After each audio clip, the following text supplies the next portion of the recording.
Gold trusted gold buyers. మీరు తాకట్టు పెట్టిన బంగారాన్ని విడిపించి ఈ రోజు ఉన్న మార్కెట్ ధరకు కొనబడను.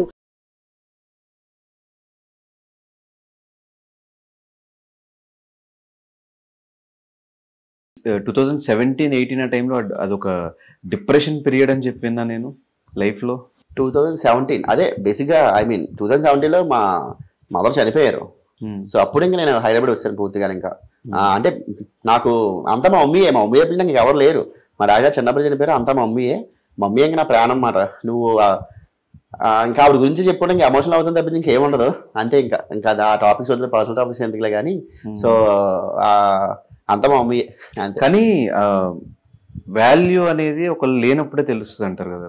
ఇప్పుడు మదర్ గురించి ఈ మధ్య కాలంలో చాలా ఇష్యూస్ చూస్తే అనాథాశ్రమంలో జాయిన్ చేసేయడం కానీ, ఊరికి ఇంట్లో వాళ్ళ మీద చిరాకు పడిపోయి మదర్స్ మీద చిరాకు పడిపోవడం కానీ, ఇవంతా చూసినప్పుడు ఏమనిపిస్తుంది బ్రో? నాకు కూడా ఎమోషనల్ వస్తుంది. ఏమనిపిస్తుంది బ్రో? మీకు అదే చెప్తున్నాను. ప్రెసెంట్ అందరికన్నా భయంకరమైన ఎమోషన్ ఒక అబ్బాయి కంట్లోంచి కన్నీరు వచ్చింది అంటే తల్లి ఎమోషన్ చాలా చాలా చాలా గొప్పది. అది ఆ ఎమోషన్ మనం తట్టుకోలేము అసలు. కంట్లోంచి కన్నీరు వచ్చిందంటే అది మామూలు విషయం కాదు. చిన్నప్పటి నుంచి నేను ఒక ముగ్గురు ఆడవాళ్ళ మధ్య నేను పెరిగాను. నేను మగవాడు భయం తెలియదు, మగవాడు పెంపకం నాకు తెలియదు. మా డాడీ గారు చిన్నప్పుడు చనిపోయారు. మా మమ్మీ, మా అక్క, మా బాప అంటే మా డాడీ వాళ్ళ చెల్లి, వీళ్ళు ముగ్గురు మధ్య చిన్న అత్త. చిన్నప్పటి నుంచి నా బీటెక్ అయినంత వరకు ఆ ముగ్గురు మధ్య పెరిగాను. సో నేను చాలా ఆకతాయిగా ఉండేవాడు. లైఫ్ మీద సీరియస్నెస్గా ఉండేవాడిని కాదు. ఏదో ఆడుతూ పాడుతూ ఇప్పుడు మీ వీడియోలో ఎలా చూస్తున్నారు అలాగే ఉండేవాడిని. కానీ మా మమ్మీకి ఎప్పుడో భయం ఉండేది. ఇప్పుడున్న సొసైటీలో వీడు ఎలా బతుకుతాడు, వీడేమో ఆకతాయిగా ఉంటాడు, పెద్ద సీరియస్నెస్ ఏమి ఉండదు. అండ్ వన్ మోర్ థింగ్, మా మమ్మీ పెంచిన విధానం కూడా అలాగే పెంచింది. ఎందుకంటే సింపుల్ లాజిక్ బ్రో. ప్రెసెంట్ ఈ వాల్యూస్ ఇవన్నీ పక్కన పెడితే మా మమ్మీ 2-3 విషయాలు ఎప్పుడు చెప్తుండేది. లైఫ్లో నువ్వు ఏదో సాధించని ఎప్పుడు అనలేదు నాతో. ఎప్పుడు అనలేదు. ఒకటే అన్నది, ఎమోషన్స్, ప్రేమ, అభిమానం, ఆప్యాయత ఇవన్నీ జాగ్రత్తగా కాపాడుకో. ఎప్పుడైనా మంచి పేరు తెచ్చుకోపోయినా పర్లేదు, చెడ్డ పేరు ఎప్పుడు తెచ్చుకోక. నెంబర్ 3, ఒకదే చెయ్యి చాపక. నీ దగ్గర రూపాయి ఉందనుకో, రూపాయలో బతుకు. 10 రూపాయలు అంటే 10 రూపాయలు హ్యాపీగా బతుకు. కానీ ఏదైనా సరే ఎండ్ ఆఫ్ ది పాయింట్ హ్యాపీగా ఉండు. పీస్, హ్యాపీ అన్నది ఎప్పుడు పక్కన పెట్టుకో. హ్యాపీ అన్నదే ఎప్పుడు పెట్టుకో. మా మమ్మీ ఇప్పుడు అదే చెప్పి ఉండేవారు. ప్రెజెంట్ జనరేషన్ మొత్తం మారిపోయింది. మొత్తం మారిపోయింది. ఎందుకంటే ఆ మతం లేనోడికి తెలుస్తుంది ఆ వాల్యూ ఏంటి అర్థం. ఫ్రాంక్ యాపిల్ అంటే అమ్మో. అంటే నా పర్సనల్ లైఫ్ గురించి నేను చెప్తాను కదా. ఇప్పుడు నా పర్సనల్ లైఫ్ నేను చెప్పుకొని దాని గురించి అయ్యో బబుల్ లైఫ్ ఎలా ఉందా అని అనుకోవడం, జనాలు ఎలా అనుకోవడం నాకు అసలు నచ్చదు. అందుకే నా పర్సనల్ లైఫ్ నేను అసలు చెప్పను నేను. బట్ తెలియదు కదా నవ్వించే పర్సన్ వెనకాల ఎంత ఎమోషనల్ ఉందా అని చెప్పేసి. సింపుల్ గా ఒక మాట అనేస్తారు కదా, కమెంట్స్ లో పెట్టినా ఏం పెట్టినా మన గురించి సింపుల్ గా ఒక మాట అనేస్తారు. వీళ్ళు ఇక్కడ దాకా రావడానికి ఎంత కష్టపడ్డారని చాలా మంది తెలియదు. ఇక్కడ ఎలా వచ్చారు without any support, family support లేకుండా, ఎవరు లేకుండా ఎలా వచ్చాడు ఏంటి అనేది ఎంతో మంది. నీ వల్ల 10 మంది మారినా కూడా మారినట్టే కదా, 10 మంది ఇన్స్పిరేషన్ గా తీసుకున్నట్టే కదా. నా పర్సనల్ లైఫ్ అయితే నేను చెప్పను, కానీ కొన్ని విషయాలు అయితే చెప్తాను బ్రో. నేను అనుభవించిన ప్రకారంగా లాస్ట్ 6 మంత్స్ అయినా కానీ, లాస్ట్ ఈ ఫ్యూ ఇయర్స్ అయినా కానీ, నేను ఇన్స్టాగ్రామ్ ప్రకారం, యూట్యూబ్ ప్రకారం జనాలు అందరూ తెలుసు కానీ నా పర్సనల్ లైఫ్ ఎవరికి తెలియదు. అందరూ ఏమనుకుంటారు, బబ్బులుకేటే సూపర్, ఆడికేటే నవ్వుతూ ఉంటాడు, ఆ లైఫ్ సూపర్ అందరూ అనుకుంటారు. కానీ లోపలికి అదే తెలుస్తుంది ఆడి బాధలన్నీ ఉన్నాయి. మీరు నమ్మితే నమ్మరు, రాత్రిపాట్ల 1 గంటకి నేను కూడా కూర్చొని నేను ఏడుస్తూ ఉంటే కానీ ఒకటి అనిపిస్తుంటుంది, అరే ఈ నిమిషంలో కూడా నా వీడియోలు బయట జనాలు అందరూ చూసి నవ్వుతూ ఉంటారు. కట్ చేసి చూస్తే నేను ఇక్కడ ఏడుస్తూ ఉంటున్నాను. నా పర్సనల్ లైఫ్ వల్ల ఏదైనా సంథింగ్ ఏదైనా కానీ. సో ఈ బాధలు ఎక్కువ వచ్చేస్తుంటాయి. నేను ఫైనల్గా ఒకటైతే చెప్తాను బ్రో, ఎవరికైనా సరే, మీకైనా సరే ఒకటైతే చెప్తాను నేను. ఒక 2-3 విషయాలు మనం ఎప్పుడు జాగ్రత్తగా గుర్తుపెట్టుకోవాలి ప్రెజెంట్ ఉన్న జనరేషన్లో. నెంబర్ 1, మనీ అన్నది చాలా చాలా ఇంపార్టెంట్. చాలా చాలా చాలా ఇంపార్టెంట్. ఫీలింగ్స్ అయినా, ఎమోషన్స్ అయినా, ప్రేమలు, అభిమానాలు, ఆప్యాయతలు ఇవన్నీ కూడా మనీ చుట్టూనే తిరుగుతున్నాయి. నెంబర్ 1 గుర్తుపెట్టుకోవాల్సింది. నిజంగా నీకు ప్రేమలు, అభిమానాలు ఉన్నాయి అంటే నీ తల్లిదండ్రులు ప్రేమించు. ఎందుకు తెలుసా, డబ్బున్నా లేకపోయినా కూడా వాళ్ళు నువ్వు ఎలా ఉన్నా వాళ్ళు నేను బాగా చూసుకుంటారు. నువ్వు డబ్బుకి సంపాదించావనుకో, నాన్న డబ్బు వేస్ట్ చేయక మంచిగా ఏదో దాన్ని ప్రాపర్టీ కొనుక్కు అని అంటారు. డబ్బు లేదనుకో, పర్లేదురా ఉన్నావు కదా ఏదో సంపాదిస్తే కానీలే అని అంటారు. అంతేగాని నేను పట్టుకొని ఇదేంటి కావాలి అదేం చేసుకుని అనరు. కానీ అదే నేను నమ్ముకొని వచ్చిన ఎవరైనా భార్య కానీ, పిల్లలు కానీ, లేదా అన్నజమ్ములు ఎవరైనా సరే ఈ చుట్టూ తిరుగుతాయి ఎమోషన్స్, డబ్బు చుట్టూ తిరుగుతాయి. సో ఫైనల్ నేను చెప్పేది ఏంటంటే, ఓన్లీ డబ్బుని నమ్ముకో, డబ్బు ఉన్నది అంతే. ఇంకెందుకు నేనేం చెప్పలేను బ్రో, ఇంకా ఎమోషనల్ అయిపోతుందని చెప్తున్నాను కదా. సో అది. సో లాస్ట్ 6 మంత్స్ డబ్బుల గురించి బాగా ఇబ్బంది పడినట్టున్నావు అయితే. 6 మంత్స్ అదే ఇంకెంతే, ఇంకెలా గోయింగ్ అని అదే. ఇంకా చెప్తాను నా పర్సనల్ ఇష్యూస్ కానీ ఏవి కానీ నేను షేర్ చేసుకోవాలనుకోవట్లేదు. నేను ఒంటరిగా వచ్చాను, ఒంటరిగా బతుకుతాను, ఒంటరిగా పోతాను అంటారు కదా. సో ఆ విధంగా లైఫ్ అంతా పోతుంది నీట్గానే.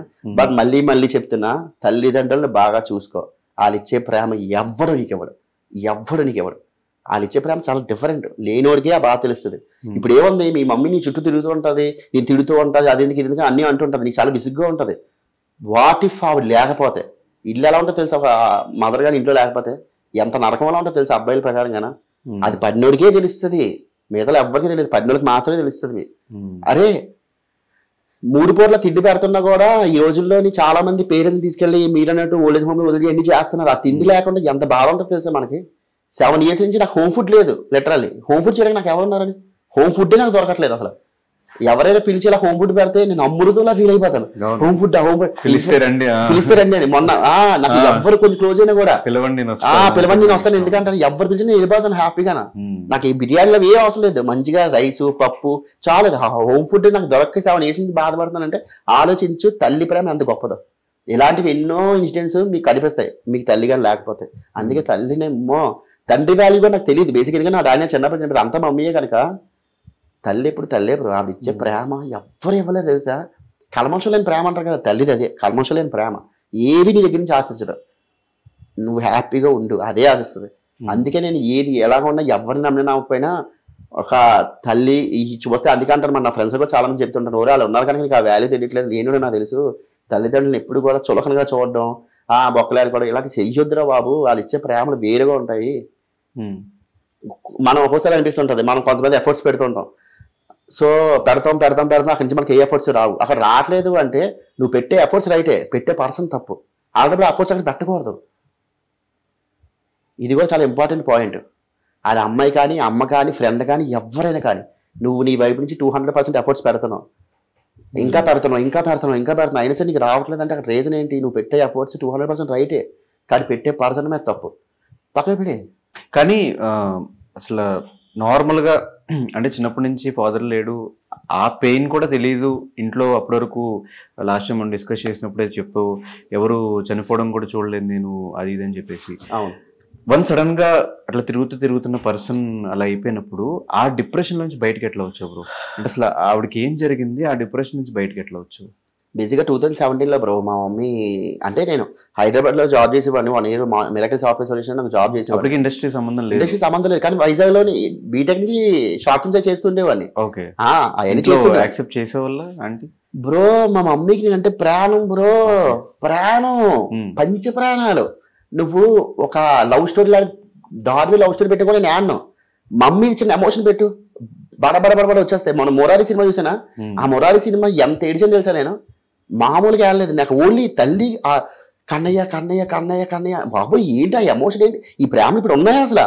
ఆ రోజుల్లో ప్రేమలు ఇప్పుడు ఉన్నాయా? ఎంతలా ఏడిచని తెలుసా నేను. తల్లి ఇచ్చే ప్రేమ మొత్తం వేరు బ్రో. సో ఏం జరిగింది, ఎలా బయటకు వచ్చావు డిప్రెషన్ నుంచి?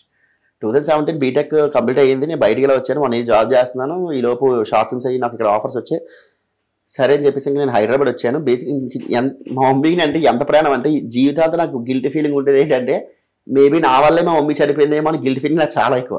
ఎందుకు? మా మమ్మీ నా మీద బెంగ పెట్టేసుకుంది, భయంకరమైన బెంగ పెట్టేసుకుంది. నేను వైజాగ్ వదిలి ఇప్పుడు బయటకు వచ్చేవాడు కాదు. ఇంటర్మీడియట్లో హాస్టల్లో వేస్తే నేను హాస్టల్కి వెళ్ళి ఏడుస్తున్నాను, అమ్మ నా వల్ల కాదు కట్ చేసి చూస్తే మా మమ్మీ అక్కడ ఏడ్చేస్తుంది భయంకరంగా. వద్దని తీసుకొచ్చి ఇక్కడ ఏదో చేసుకుంటానని చెప్పి. ఆఖరికి అంటే ప్రాణం, ఎందుకంటే డాడీ చిన్నప్పటి నుంచి లేరు, ఉన్నది నేను లాస్ట్ కొడుకుని, ఉన్న ఒకరిని, అందులోని కూడా నేను ఆకతాయిగా ఉంటాను. నేను నాకు ఏంటంటే చిల్లరగా ఉండేవాడు, మరి దానివల్ల ఏంటంటే లాస్ట్ కొడుకు కనుక మా మమ్మీకి ఇంకా నేనంటే ప్రాణం. అమ్మో నేనే చూసుకోవాలి, ఇలా కాపాడుకునేది నన్ను. అలాంటి ఆవిడ సడన్గా లైఫ్లోంచి వెళ్ళిపోయిందంటే అదే ఇంకా 2017 నేను ఇక్కడికి వచ్చాను. అంతా 2017 ఇక్కడికి వచ్చాను. మా మమ్మీ ఇలాగ వచ్చింది, ఏమైనా వచ్చింది, అరే ఇలాగా అదే ఏమంటారు వాష్రూమ్లో పడిపోయింది అన్నమాట.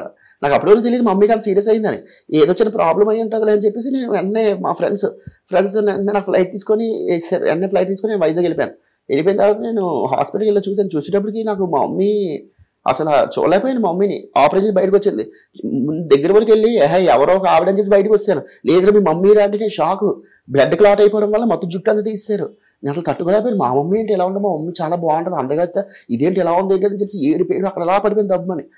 తర్వాత సెకండ్ డే నేను మళ్ళీ డాక్టర్ దగ్గరికి వెళ్ళి, డాక్టర్ గారు మీ కాల్ పట్టుకుంటాను ప్లీజ్, ఎలాగైనా సరే మా మమ్మీ నన్ను కాపాడండి, మా మమ్మీ లేకపోతే నేను ఉండలేదు. నాకు అన్నింటికి మా మమ్మీయే, నాకు ఇంకా రిలేషన్స్ ఏం తెలియదు, నాకు చిన్నప్పటి నుంచి ఆవిడే పెంచింది, ఆవిడ లేకపోతే నేను లేనని అంత ఎమోషన్ అయిపోతుంది. అప్పుడు డాక్టర్ చెప్పారు, ఏమని చెప్పారు, మేము ఆల్రెడీ చెప్పాం కదండి 90% బతకడం కష్టం, 10% ఛాన్సులు ఉన్నాయి, ఎందుకు అంత ఎమోషన్ అవుతున్నా అంటే నేను షాక్ అయిపోయాను.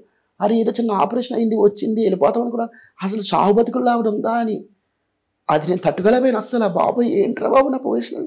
ఆ టైంలో 1 వీక్ కరెక్ట్గా ట్యూస్డే లేను, నెక్స్ట్ ట్యూస్డే వరకు నేను హాస్పిటల్లో ఉన్నాను. మా మమ్మీతో అలా కూర్చొని మాట్లాడేవాడిని. 4 o'clock అపాయింట్మెంట్ ఇచ్చారు, 4 to 5 విజిటర్స్ అవర్స్ అని ఐసీయూలో.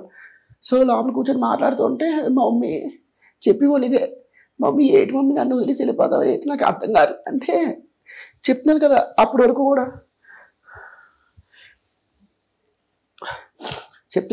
వరకు కూడా నాకు సీరియస్నెస్ లేదు, లైఫ్ మీద సీరియస్నెస్, సాధించాలి, ఏదో చేయాలి, మా మమ్మీకి మంచి పేరు, ఇవేవి నాకు తెలియదు. ఎందుకంటే మా మమ్మీ నన్ను కష్టం లేకుండా పెంచింది.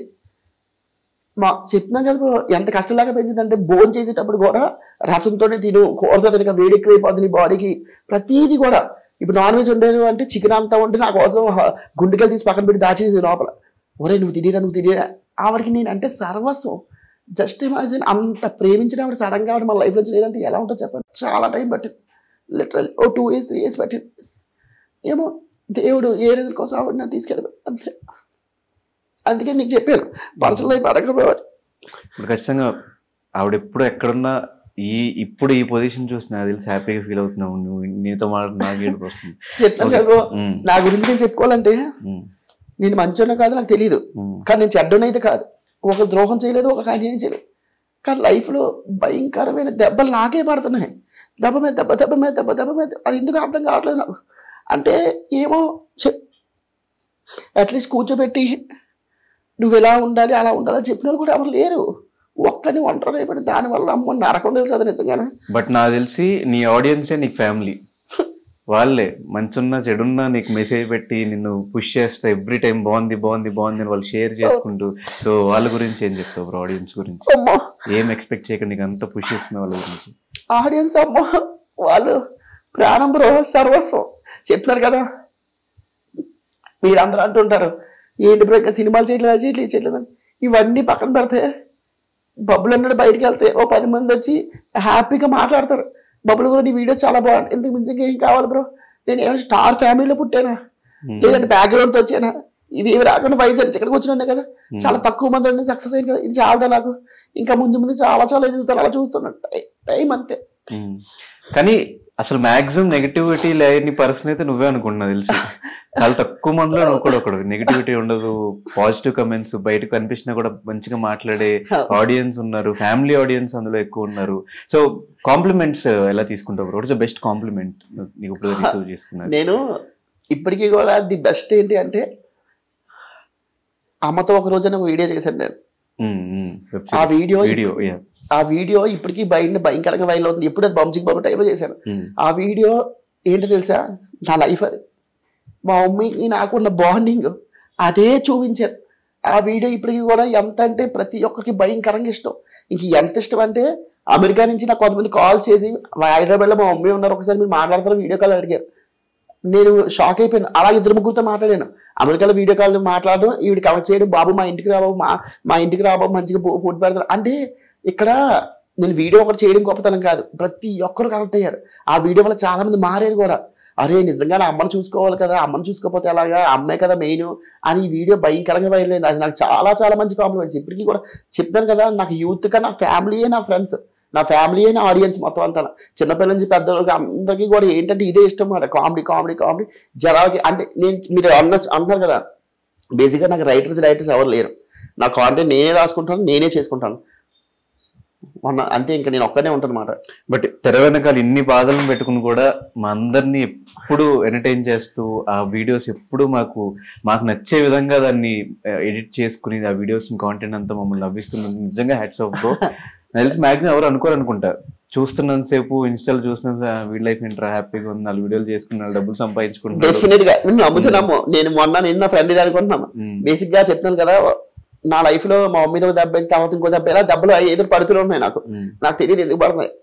నేను అనుకుంటున్నాను మరి నా ఫ్రెండ్స్ మాట్లాడుతూ, మేబీ ఎంత కష్టపడితే మేబీ రేపు పొద్దున్న అంత మంచి పొజిషన్కి వెళ్తామేమో. ఏమో బ్రో, నేను వెళ్తానో తెలియదు. కానీ ఇప్పుడు ఒక లాజిక్ చెప్తాను, లైఫ్ లో మనం జీరోలో ఉన్నాం, కొన్ని ప్రాజెక్ట్ చేసి ఒక మంచి స్టేజ్కి వెళ్ళాం, ఇంకొన్ని ప్రాజెక్ట్ చేసి ఇంకొంచెం మంచి స్టేజ్కి వెళ్ళాం.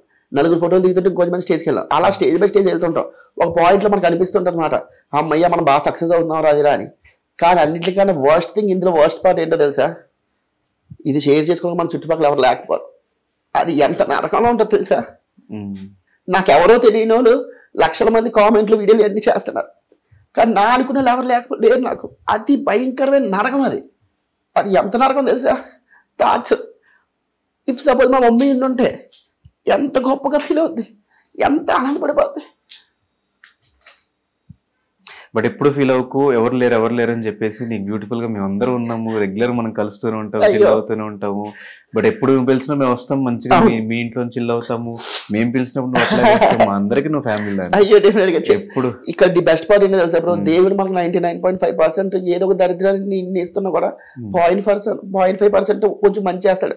నా 0.5% మంచి ఏంటి తెలుసా, నా ఫ్రెండ్సే. మా మమ్మీ చిన్నప్పటి నుంచి, అంటే ప్రతి ఒక్కరికి తల్లిదండ్రుల ప్రాణం అయితే మా మమ్మీ చనిపోవడం వల్ల నాకు చిన్నప్పటి నుంచి కూడా నా ఫ్రెండ్సే నా ప్రాణం. నా కొడుకులు ఎదవలో ఎంత మంచోళ్ళు అంటే ప్రాణం. నేనంటే పంచి ప్రాణాలు. నేను చెప్పాను 2 days బ్యాక్ నాకు బేసిక్గా ఒంట్లో బాగాలేదు, నాకు కొంచెం ఫేవరేజ్గా ఉంది. ఇప్పటికి కూడా ఇంకా సిక్లో ఉన్నాను నేను. మా ఫ్రెండ్ నేను పడుకోవడం చేసి లేకపోవడం చెప్పేసి డోర్కి టిఫిన్ మెడిసిన్ పెట్టి వెళ్ళిపోయాడు. నేను లేచిన తర్వాత ఫోన్ చేస్తారు, బయట టిఫిన్ తింటా అన్నారు. మా మమ్మీ చనిపోయేటప్పుడు నాతో ఉన్నది, నన్ను కాపాడింది ఫ్రెండ్సే. కెరియర్ ప్రకారంగా మళ్ళీ నేను 2 years వరకు నాకు ఆఫర్స్ రాలేదు. అప్పుడే హైదరాబాద్ రావడం సర్వైవల్ నాకు అసలు చాలా ఇంపార్టెంట్. అయినా సరే ఆ ఫ్రెండ్సే నన్ను కాపాడారు. 2 years నన్ను నేను సంపాదిస్తున్నా కూడా వాళ్ళు వద్దనిసేవారు. మేము ఈ రోజు నీతో ఉంటాం, పెళ్ళిళ్ళు అయిపోయిన తర్వాత ఎక్కడికి వెళ్తాం, అప్పుడు ఈ డబ్బులు ఖర్చు పెట్టుకో, అప్పటి వరకు నువ్వు మాతో ఉండి చాలు. అక్కడ ఫ్రెండ్సే. తర్వాత పర్సనల్ లైఫ్ లో కొన్ని అవ్వడానికి కూడా ఫ్రెండ్సే. దాని నుంచి బయటకు వచ్చిన తర్వాత మళ్ళీ నన్ను దగ్గర తీసుకొని వచ్చి నీకేరా మేము ఉన్నాం కదరా అంటే నాకు దొరికిన ఫ్రెండ్స్ వజ్రాలు. బబ్బులు మంచి ఏంటి, చెడు ఏంటి, కోపం ఏంటి, అలకేంటి, ప్రేమ ఏంటి, అన్ని వెర్షన్స్ వాళ్ళకి తెలుసు. అందుకే నేను ఎలా ఉన్నా కూడా నన్ను రిసీవ్ చేసుకుంటారు. ఫ్రెండ్స్ అంటే ఇప్పుడు డబ్బు ఉన్నప్పుడు ఫ్రెండ్స్ అందరూ ఉంటారు, డబ్బు పోయిందని ఫ్రెండ్స్ అందరూ వెళ్ళిపోతారు అంటారు కదా. బట్ నాకు చిన్నప్పటి నుంచి వాళ్ళు నాతో ఉండడం వల్ల అన్నిటికీ నా ఫ్రెండ్సే నా ప్రాణం. అదృష్టం కొద్దీ నా ఫ్రెండ్స్కి వచ్చిన వైఫులు కూడా బంగారాలే. అందుకు వాళ్ళు అంతా కూడా నన్ను చూసుకుంటారు బాగానే. బబ్బులు దాదా ఏం తింటావు ఏమంటావు, ఇంకా అదే నా ఫ్యామిలీ అయిపోయింది మాట ఈ రోజు కూడా. అందుకే ఫ్రెండ్స్ నేను ఎప్పుడు వదులుకోను. రీసెంట్ గా జరిగిన కొన్ని దెబ్బల వల్ల నేను మైండ్ డైవర్ట్ అవ్వడం కోసం పబ్లిక్ వెళ్తుండేవాడిని. అదే ఇదే లైవ్ బ్యాండ్స్. నాకు తెలుగు పాట అంటే చాలా ఇష్టం. సో తెలుగు పాటలు అవి వెళ్తూ స్టోరీలో పెడుతుండేవాడిని. కొంతమంది మెసేజ్ చేసేవారు, బబ్బులు బ్రో నీ లైఫ్ ఏంటి బ్రో, చిల్లు బ్రో, మంచిగా పబ్కి వెళ్తున్నావు, మంచిగా అమ్మాయిలు చుట్టూ ఉంటాను, సిగరెట్ కాల్సిన, మందు కొట్టి ఏవి చేయను. అయినా సరే నాకు సాంగ్స్ అంటే చాలా ఇష్టం. సాంగ్స్ వింటూ ఉంటాను. అయిపోయిన తర్వాత ఇంటికి వస్తాను. కింద కామెంట్ తెలుసా, బబ్బులు నీ లైఫ్ సూపర్ హే, నీకేటా హే, అదృష్టవంతుడివి అంటే అవి చూస్తూ ఉంటే ఒక తెలియని ఒక వెర్రినవ్వు వస్తుంది మాట. సరేరా ఓకే నువ్వు అనుకుంటున్నావు అనుకో, దానికే ఉందిలే. అదే అంటాను నేను. నా మైండ్ డైవర్ట్ అవడం కోసం నేను వెళ్ళివ్వను అక్కడికి. బట్ మిగతా వాళ్ళకి తెలియదు నేను ఎంజాయ్ చేస్తున్నాను, లైఫ్ సూపర్ కేకలుకున్నాను, అది ఆడాలనుకుంటున్నారు. నా పర్సనల్ థింగ్స్ తో నేను వెళ్తున్నాను, నాకు తెలియట్లేదు. సో అందుకే నేను మా మమ్మీ గురించి అడిగే కనుక నేను నీవు ఇంకా 20-30% చెప్పాను బ్రో, ఇంకా 70% తల్లి గురించి చెప్పండి, ఇంకా అంతే చెప్తాను, ఎన్ని షేర్ చేసుకుంటాను. కానీ ఈ ఇంటర్వ్యూ దాని గురించి కాదు, సరదా కూర్చొని మాట్లాడుతుంది కనుక నో పర్సనల్. అందుకే ఫస్ట్ అన్న పర్సనల్ థింగ్స్ నేను ఏం మాట్లాడను బ్రో అని అన్నది దానికి. And for more videos, please subscribe to iDream. Please subscribe to iDream. Please subscribe iDream. And please subscribe to iDream. For more videos, subscribe to iDream. please like, share and subscribe to the channel. Congratulations, iDream. Subscribe to iDream. Subscribe to iDream. So subscribe to iDream Media. iDream ki iDream team andarki huge congratulations. Please subscribe iDream Media. Please subscribe to iDream. Subscribe iDream. Please subscribe to iDream. iDream అంటే నా కళల channel subscribe చేసుకున్న నోరు తిరుగుతలేదు, మీరైతే గంట గుర్తు కొట్టండి. For more such videos, please subscribe to iDream. Subscribe to iDream. Please subscribe to iDream. Please subscribe iDream Media. Please do subscribe to iDream. Please subscribe to iDream Media. For best entertainment and information, please subscribe iDream. And don't forget to subscribe to iDream.